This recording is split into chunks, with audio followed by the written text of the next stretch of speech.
Winners and losers from week 2 of the NFL season next on Fantasy Football Today in 5. Welcome to FFT in 5. I'm Chris Towers here with Adam Aizer. Talk about some quick takeaways from week 2 of the NFL season. We'll have some winners and losers from Sunday's action. But first, let's quickly go through some of the injuries we saw around the NFL. And there was a big one in San Francisco with Trey Lance suffering what looks to be a season-ending ankle injury. It sounds like it's a break or a fracture.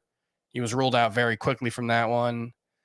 I mean, the problem is I was trying to go through like waiver wire eligible quarterbacks, and there really aren't that many who aren't rostered widely. Like Jameis Winston is 75% and Tua Tagovailoa is 80%. So is there anyone you see as a replacement for Trey Lance if you made the decision to go in without a backup, which, you know, we did tell you if you drafted Trey Lance as your starter, you should get someone you can rely on as a backup, not necessarily for injury, but now that's the situation we're dealing with.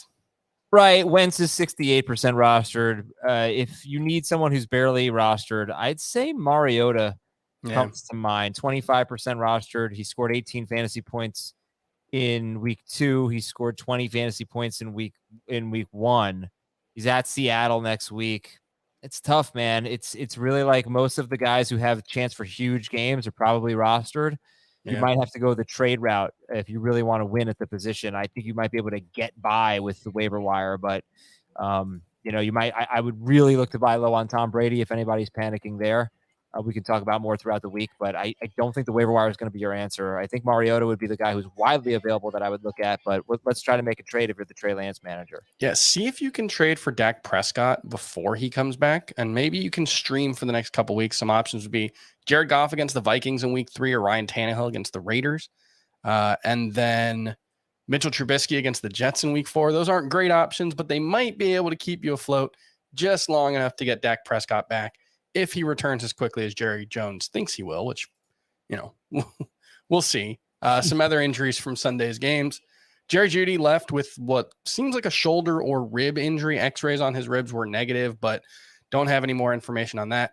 That did finally get Courtland Sutton going. He had been, decent, but, kind of 1A, 1B with Jerry Jeudy. Jerry Jeudy left the game. Courtland Sutton did end up with, I believe, 7 catches for over 110 yards in this one. So, probably good for Sutton if Jeudy does miss time, but obviously we hope he doesn't.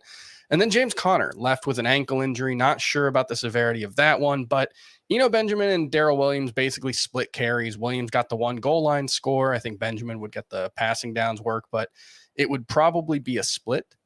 And I think I would prefer, Benjamin to Darrell Williams if Conner did have to miss week 4, but they'd both be in like the RB3 range for me. What do you think, Adam? I guess I would prefer Darrell Williams because I think we've seen the most valuable role for a running back in this offense is the goal line role. Yeah. And I do think that Williams would have that more often than not. So I guess I'd go Williams, but I would not like it very much. I don't think either of these guys are very good, and it seems to be a completely sloppy, messy, broken offense. They look terrible until the fourth quarter every week. So it would be like a Jeff Wilson situation where I'd say, yeah, you got to pick him up, but not spend all your fab. All right, let's move on to some winners and losers from Sunday's action. I'll start off with a winner, which, you could go with just like all of the rookie wide receivers because Drake London had a great game. Garrett Wilson had a huge breakout performance. I think he's the top waiver wire target for week 3 right now. But I'm going to go with Chris Olave, who only had, I believe it was 5 catches for 80 yards, had a big 50-yard catch.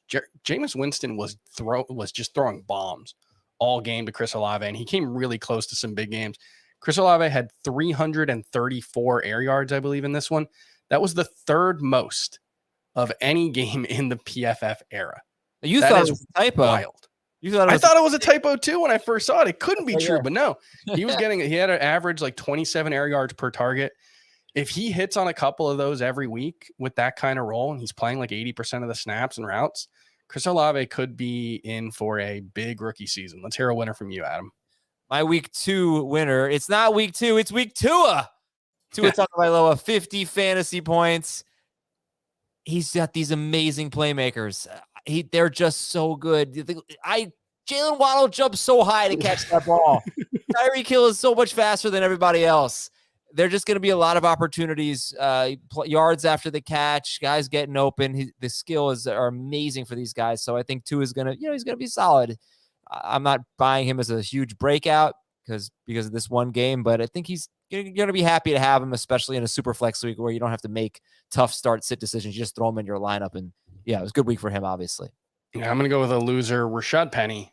He came out and didn't really split work with Kenneth Walker in Kenneth Walker's first game, but that's only because Travis Homer actually played the most snaps for the Seahawks. That was 21 out of 47 snaps. The Seahawks have run 96 offensive plays through their first 2 games. Last season, they were dead last in the NFL at 56 offensive plays per game. I think this just might be the worst offense in the NFL. I think they're going to be inefficient. I think they're going to be slow. I think they're going to run the ball too much. And then now it looks like Rashad Penny no longer is the clear lead back, but might be stuck in a committee. So this is an offense I want very little part of, and Rashad Penny's probably just going to be an RB3 moving forward at best. Let's hear a loser for you. Yeah, my loser's DJ Moore. I'm worried about his upside. I think things will get better, but the Panthers are having the same problem that the Seahawks are having. Very low time of possession, not running enough plays. And honestly, they just look bad. They look out of sorts. Their line stinks. They're starting a rookie left tackle. He's going through his growing pains.